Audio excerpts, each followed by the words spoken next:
Welcome, welcome. It's Jane again, doing another show.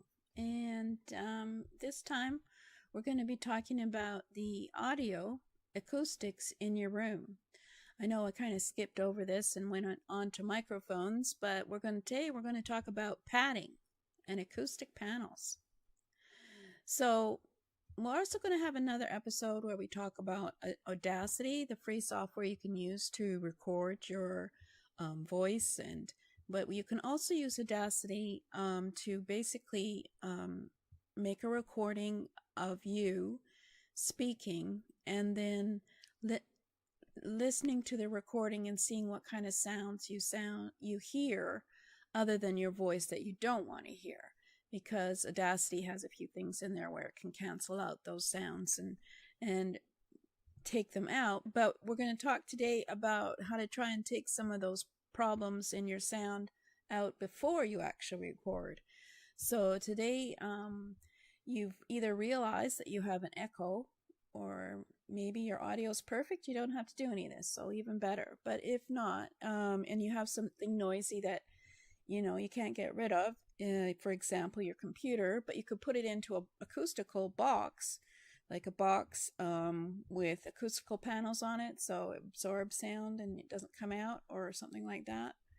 But you can probably find something fairly reasonable to do this. But you cannot easily edit bad audio noise in post-production. I mean, you can, but why try and get it, make it better the first time. So we're going to talk about a couple of things you may have already heard about if you do any podcasting, audio foam panels. And the other one is called a bass trap, which probably you've not heard of, and I'll show you a picture of, because it's mostly used in music studios. And I'm going to sneeze, so excuse me while I sneeze.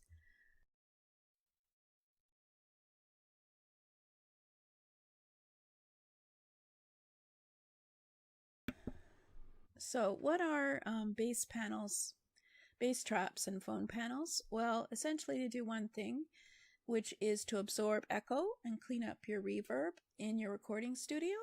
But although they may look the same, they're actually a bit different and they serve different purposes. So the smaller the room is, the more padding you will need in order to absorb sound because of the echo. When you speak, your voice and your audio just bounces all over on the walls and comes back to you if it's too small. So we're probably going to have to put up some acoustical panel to reduce the echo, for example. So bass traps are used to filter out or remove the low frequencies or the bass frequencies. Now, it's really depends on what you're building your home studio for.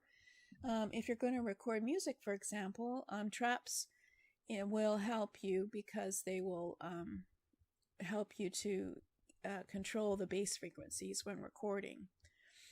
But also there are bass frequencies in your voice, but generally speaking, for bass traps you would find a lot in recording studios, music recording studios. If you're doing podcasts or videos like this, then you may not need bass traps, but you definitely need foam panels.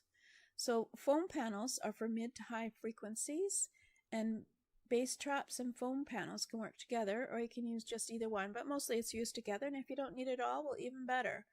But if you're not in a recording studio or using musical instruments, you can skip the bass traps and you can just focus on getting foam panels. So we're going to show you some of the what they look like, just so when you're looking in the catalog you can figure that out.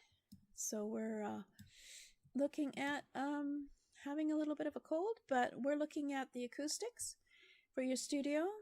And for example, these are foam panels that you can get. They're triangular in cross section, and so they absorb sound since they're foam. And here's a picture of a bass trap over on the left in the corner of the room, and those are foam panels adhering to the wall.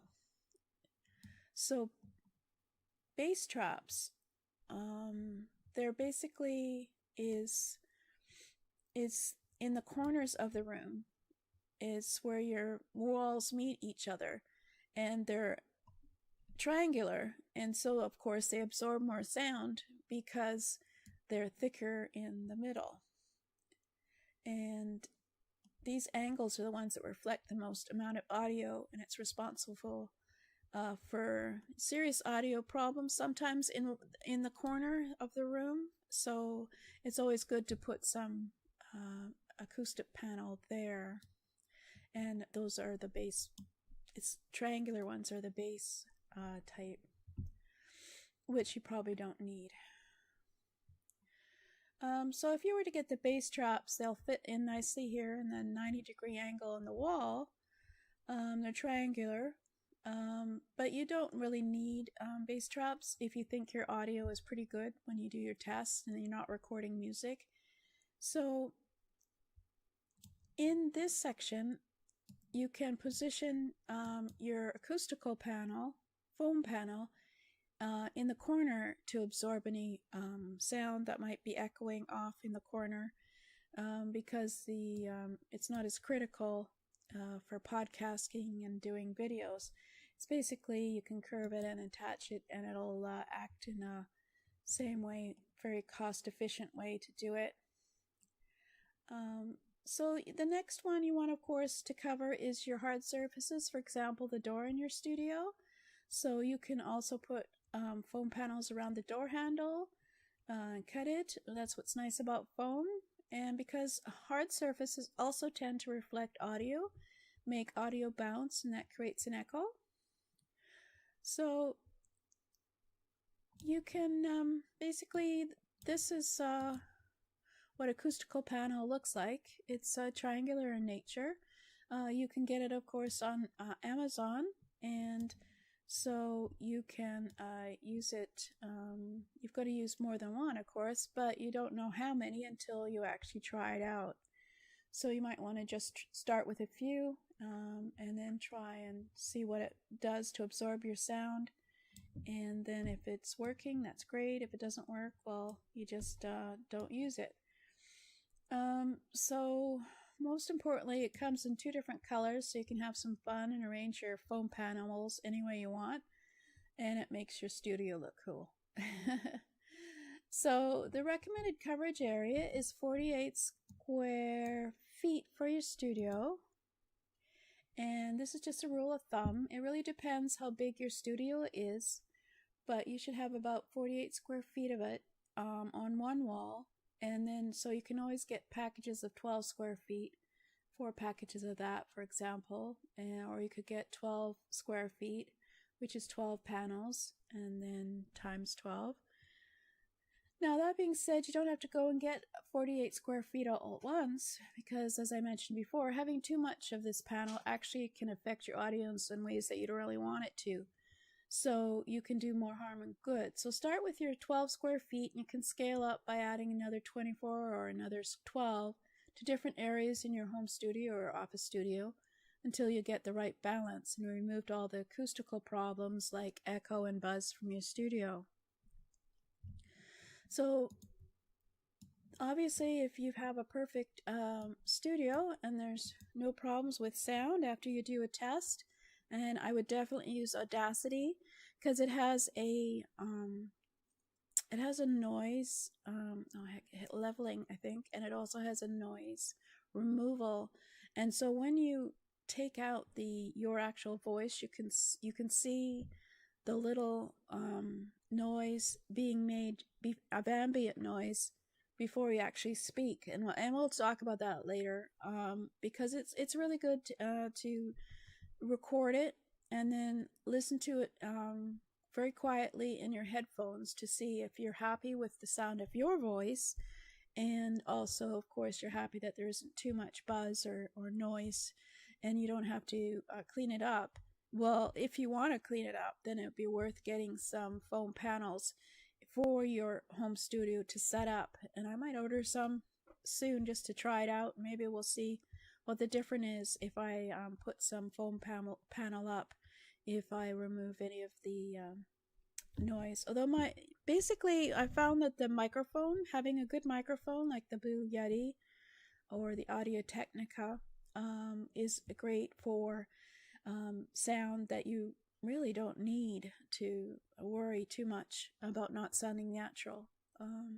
So that's it for today. I'm going to make a note to do one on Audacity, how to install it maybe, and then show you the possibilities of using Audacity for your home studio, as well as, of course, later on you would use other software like Video Editor. But this is a good start. So we've gone through most of the sound possibilities for your studio. And now I think we've done a couple of microphone types, and I think we should probably get on to lighting. That's pretty important. And so my lighting right now is pretty cool, pretty white. And so I have to adjust that and make my face warmer. But that'll be for next time. I'll show you that you have a lot of control inside your webcam that you buy as to changing the colors of your video. So thank you for listening. This is Jen Gardner.